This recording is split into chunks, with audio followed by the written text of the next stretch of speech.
Stephen Moffat has been one of my favourite Doctor Who writers for many years.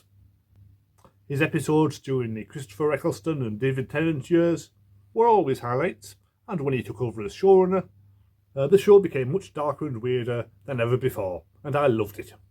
So I was obviously looking forward to his return to the show, and I was not disappointed. It's an instant classic, and probably my favourite episode in years. It's a very simple idea for a story. The Doctor steps on a mine and can't move for the entire episode. Rather than have Ruby run off and find help, all of the other characters come to him.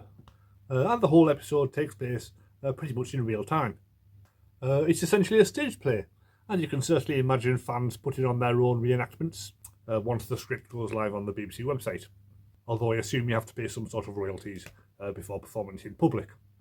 So do check before you put on your own version of Boom in your back garden. The planet they're on is a convincing burning wasteland. Mostly we see just the one hole, but there are some nice wide shots at the beginning and end that look like they were made using one of those volume things that Star Trek and Star Wars use to portray alien planets. And there's also the army compound, which is only in a couple of scenes, but looks very good all the same. You would have expected Ruby to end up there at some point, but instead it's barely used.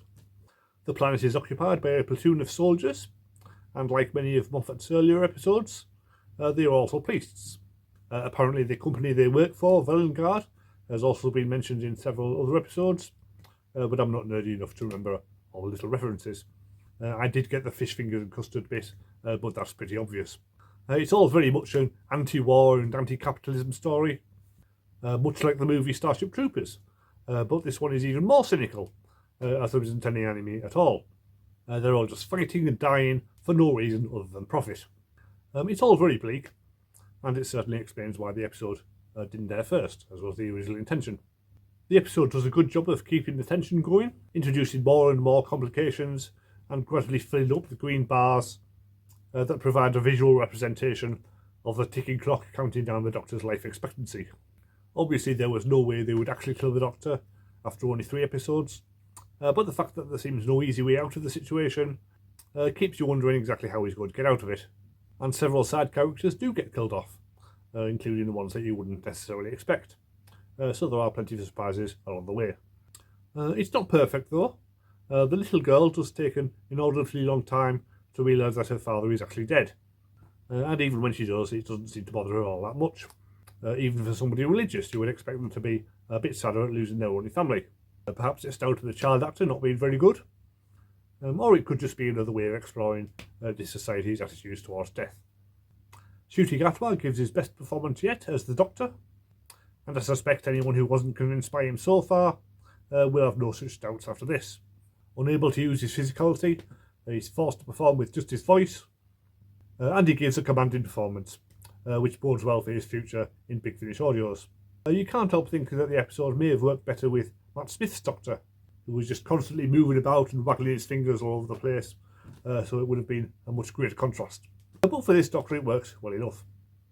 Millie Gibson is also solid, as Ruby has to confront the idea of the Doctor dying for the first time, and indeed ends up dying herself, however briefly. Perhaps it may have worked better later in the run when the relationship was more established, but I have no idea what's coming, so this may have been the only viable space. Of the guest actors, Varada Sethu as Mundi is definitely a standout performer, which is a good thing as she's apparently becoming a regular character next year, but apparently she's not playing this character again. Apparently it's still forbidden to have a companion who's not from present-day Earth. From what we can tell in this episode, the 3 of them do seem to make a good team, so I'm certainly looking forward to seeing her come back, as well as finding out how they explain the character looking exactly the same. But they do still have to explain Susan Twist showing up as different characters, so maybe it will be tied to that somehow. Overall, it's an excellent episode, tense, gripping and thrilling right to the end. Moffat is an absolute master of his craft, and his next episode can't come soon enough for my liking. Next week it's another episode by Russell T Davies. Not too many new faces in the writer's room this year, but he has been quoted as saying it's the best thing he's ever written. Is it just his usual hyperbole? We'll find out next week. So subscribe to see what I think of that one, and I'll see you next time.